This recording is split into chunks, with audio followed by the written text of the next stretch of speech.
All right, in this video, I wanted to go over some lighting techniques that can help you hopefully render more quickly and just give you an idea of some of the options within Cinema 4D. I think one of the things you're always trying to balance here is speed and quality, and especially if you're on a laptop or something, you might not have access to the fast times, and if you don't have access to, let's say, Octane or Redshift, which are really powerful render engines, it's going to just take some time, and it takes some creative problem solving to get around it. I'm going to just start with the sphere, and just, if you look at the sphere, I can see the polygons. Again, to look at the display, you can see different pieces here. I'm just going to look at shading. I can tell it's a little bit jagged. When I look at this setting for render perfect, you can see that's checked. When I just go to render it, I'll hit Command R. Using the default settings, it actually comes out pretty smooth. And you can see that all I have in here is a sphere. I don't have any lights. The reason it's getting lit like this is because if we go into our settings, Command B, or up here, I believe that was this one off to the side with the little gear, Command B. If we go and look at the options, you're going to see that default light is checked. So that means it's just going to light it even if there's no lighting in the scene. If I turn that off and then go to render it, it's going to be completely dark. So one good thing to know. Let me bring in, I'll try this two ways. I'm going to bring in a plane, and maybe I want to just look at this. I want to put this kind of at the bottom. So I'm just switching.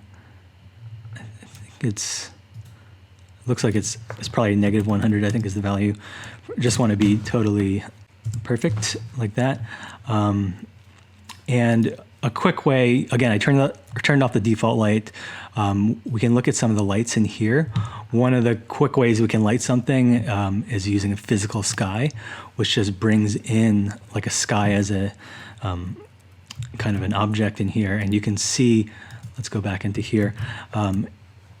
It's actually bringing in light. All I have is this plane right here, but you can see the shadow on it. Let's look at the physical sky options. You can see the things like you can choose the color, the intensity, pieces like that. You can also change the time, like right now, if you want this to be a little more like golden hour, which I think is maybe around maybe like 8 o'clock, something like that. You can see it really turned more, it's the sun, it's more of a sunset. I think maybe it's, maybe we could turn it back a little bit more. This is kind of an interesting way to approach it. And you can see that's more like a sunset type of view. You can even, you could even bring in different sky presets in here. So I think you might need to download this, but you can load that sky preset and get a sense for what that looks like. Now, I should point out this plane is accepting shadows from the light.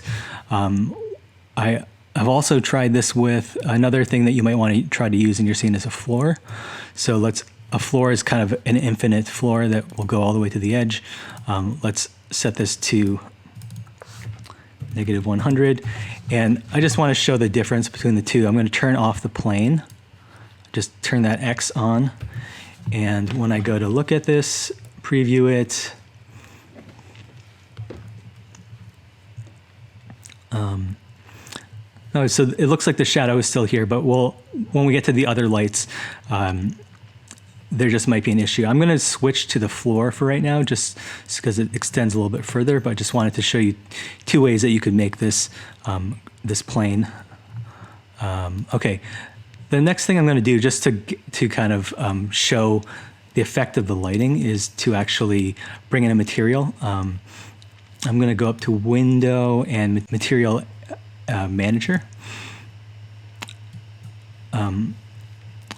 Now I'm in this layout mode of the standard new layout mode. So the materials are kind of up here, or hidden usually. I'm going to make a new material here.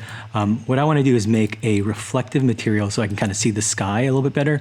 You can see that in the materials, the way it works is these are channels and you can click them on and off. Reflectance is on. It gives you a little bit of this kind of shininess, the specular. But if I really want a reflective surface, what I want to do is, actually, I find an easy way to do is to add a layer. I like to use Beckman here, and that gives you a really reflective surface. You can tone it down because that's probably too much. You could also, you could give this a color if you wanted to. So maybe if we wanted to give it an orangish color, and again, to make a material go onto a object, just click and drag onto it. And now I'm going to hit Command R and just take a look at that. And so now you can see a bit of a reflection. You can see that that's the sky that we created that also has like some cloudiness in it. And you can just see that that's there. The ground plane is being reflected in it. So just to give you a better indication of how the light is working in this scene. All right, so again, physical sky is probably like a quick way to give you kind of like a an atmospheric look out of the box. You can change things around. Again, that's the sky object here. Let's look at adding like just a regular light in here, and let me turn off the sky for right now. All right, so I just added a light to the scene. It's actually in the center of the scene, so they're overlapping. I'm going to pull that light out, and you can kind of see how that works. I'm going to hit Command R to kind of render that and see what it looks like. Here, I've brought in a floor from, again, to create this infinite horizontal plane. If I look at this, it looks a little bit weird because there's no shadow. I see the light, the hot spot of that light, but I don't see the shadow. So one thing I'm going to need to do is go into my light settings, go to General, and under Shadow, I want to change that to Shadow Maps Soft. That's a more natural one. The Shadow Maps, the hard, the ray trace is like is going to give me a sharper edge. This is actually pretty sharp. I think you'll see some differences as you move it further away, perhaps, or change the intensity. And you might have more than one light. I'm gonna Control, click and drag, move this over. You want to be careful that you don't have too much light in the scene. You don't want the intensity of these lights is both at 100, so it might actually be too much light that feels kind of weird. That shadow shape is a little bit different. So maybe one light is the lead light and the other one is just kind of filling in a little bit. You can kind of find what that amount is. And if you need to change the shadows themselves, you can actually go and change the intensity of that shadow. So maybe that shadow was too dark. We could even change it to 90, and maybe that's closer to what you were thinking. Again, you can see the lights kind of reflected in there. We have these two lights set up right now. I want to talk about different things that we can do to render this. Right now, we're using the standard render. There is a physical render that lets us access depth of field, and it gives us better renders. Just takes a little bit longer. What I want to do is actually look at a technique that will render the lighting a little bit quicker, but it has some changes to it. So let's look at the render one more time. You can see this is somewhat naturalistic. We can turn on this thing called ambient illumination, which is going to kind of evenly light the scene. It's kind of starting to get a little bit more cartoony. The thing is that this will render more quickly. You can probably see what that looks like. I'm going to maybe render, go to my render settings and maybe just render these frames out just for comparison.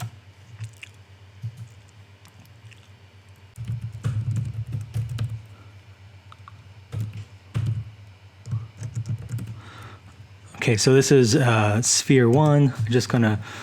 I'm I'm just going to use the standard settings here, and I'll just hit this one. Just to go over this, I am just outputting current frame, this resolution. I can press this button to render that. Okay, so this is 2 lights with ambient lighting, but it's starting to get a little bit cartoony. It might be okay if that's what you want, but let's look at how we can make this a little bit more realistic. We'll go to the render settings, Command B.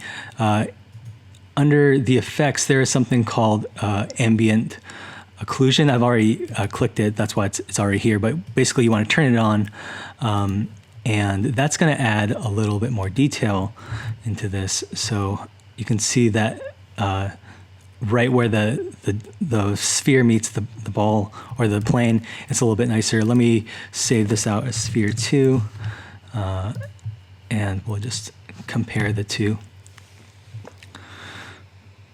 So there's that, flat shadows. This ambient occlusion has got some nice, contrast in there. I think that's a little bit better. And actually, maybe just for kicks, let's see what this looks like with the regular lighting without the ambient illumination. It's this is going to be 3. So part of this is dialing in the looks, and honestly, I think this one looks pretty good. But if you were animating, it would take a lot longer, I think. Actually, they took about the same time, but just different things that you could do. This kind of, again, has like a flatter look to it. If you want a more realistic look, I think this could work. I think this gives the hot spots in it as well. This kind of takes those hot spots out, so again, it makes it a little bit more flat.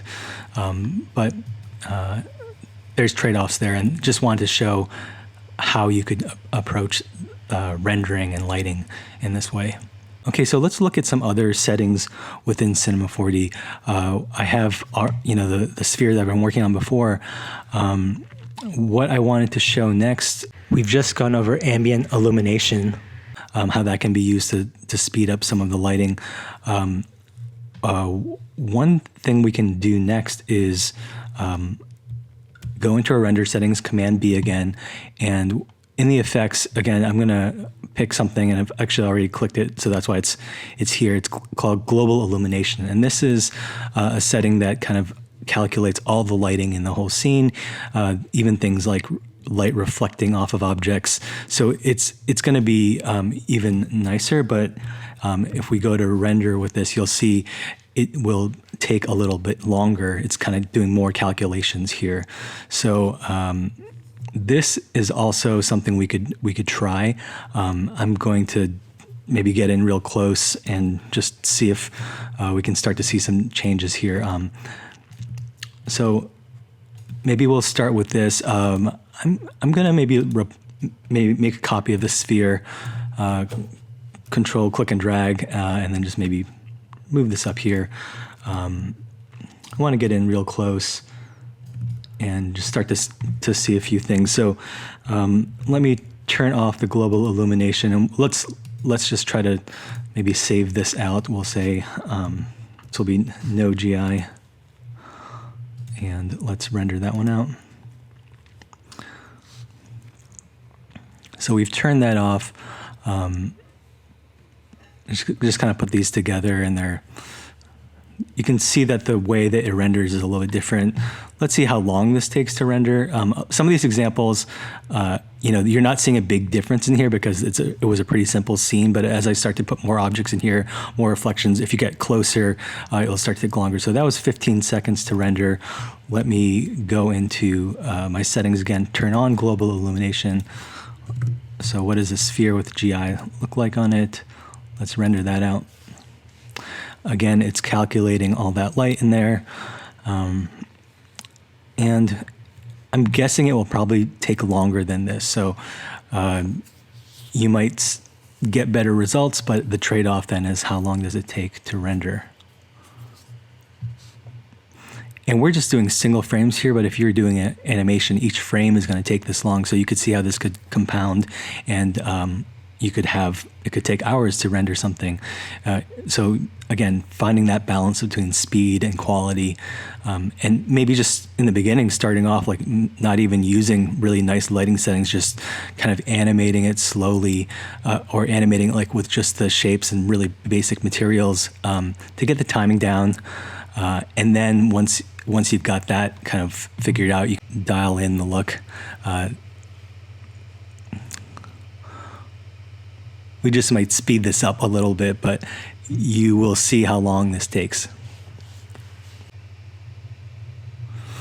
All right, so that one frame took 1 minute and 23 seconds. So is there a difference in quality? I think so. There's like more lighting, the light bounces back and forth a little bit. I wish I should have picked maybe different colors so you could see, like, a lot of times you'll see color bleed from this. So like if this was like a blue, you might catch more blue in there, whereas this doesn't have the kind of subtlety and nuance. But again, can you live with this one versus this one? I think that's your call based off your schedule and your needs.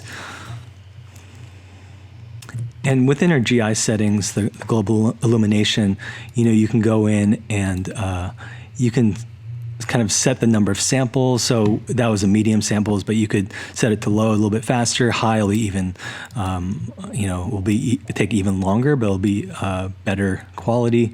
So within all these settings, there are ways, even with the ambient occlusion, you could play around with the number of samples and things like that to tweak it.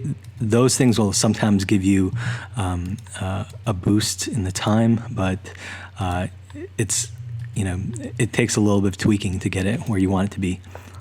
Another way I'm going to try to light the scene is by using an HDRI image.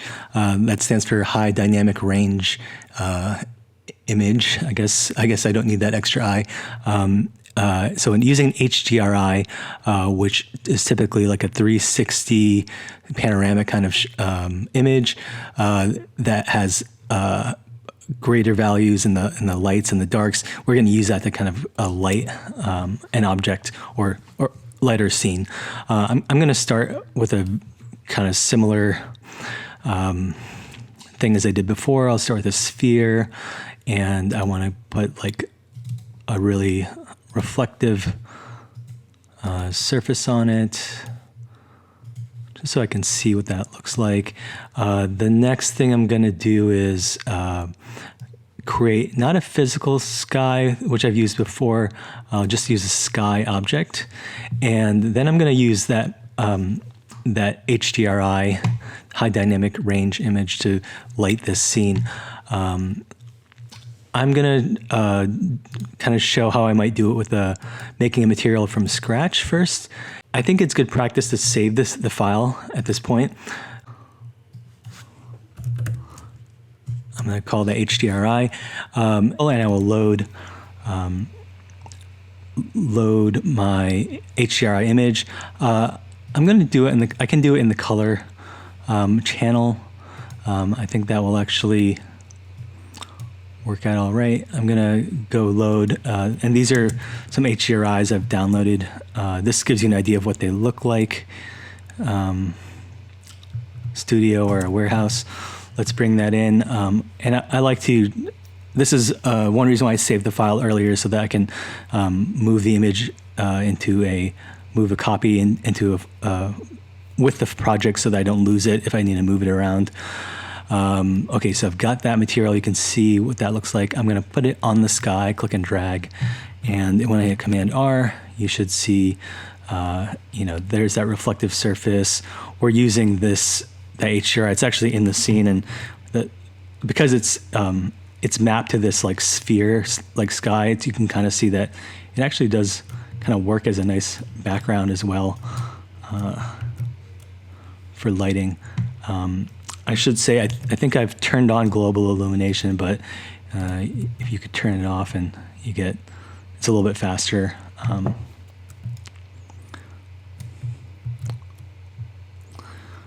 But yeah, this is another way that we might want to light the scene. One thing about this method to keep in mind is if we put a plane down, it's somewhere around here, and we try to look at it, it's not going to be accepting shadows. This HDRI image is not really casting shadows here. So sometimes people will fake it by putting like another light on top. That's just kind of there to cast some shadows. Again, you want to turn on your shadows here. You try to match it as you can. This is, obviously this is way off, but you might want to try to like move the lights around in the scene to kind of like match where they are. Or there's a bunch of lights here, so maybe you need kind of a more diffuse setup. Again, that's too much what I just did, but that might be a way for you to add the shadows and have that image in the background kind of lighting up the area. Let's see.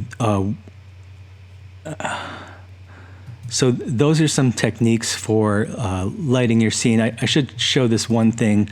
I think that's helpful. I'm going to do another video on compositing, but if you just wanted, let me turn off the light and the plane.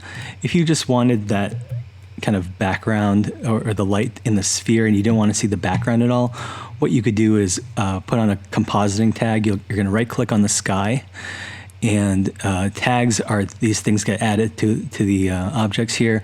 We're going to look at render tags compositing. And once you click on these, you'll get the options down here, and you could look at different things here. What we're going to do is say it's not seen by the camera, but it would be, let's say, seen by the GI or the reflection, all those other things. We can turn this on. I don't think it's really going to make a huge difference, but this way, if you just wanted, you want your object to be lit in a more realistic way, but you don't want that background, this is how you could accomplish that, by just kind of turning that off. So again, I hope these tips kind of give you some ideas on how you could light your scene. To go over this again, we looked at physical sky, we looked at bringing in lights. I should mention that within the lights, there are different types of lights, spotlights, area lights, and things like that. So you play around with those and see what they're like. Where I was using, I think, the Omni lights, but you could do a bunch of area lights. I find that's a really successful lighting setup, to have a few of those. Again, you don't want, usually it's not just one light source.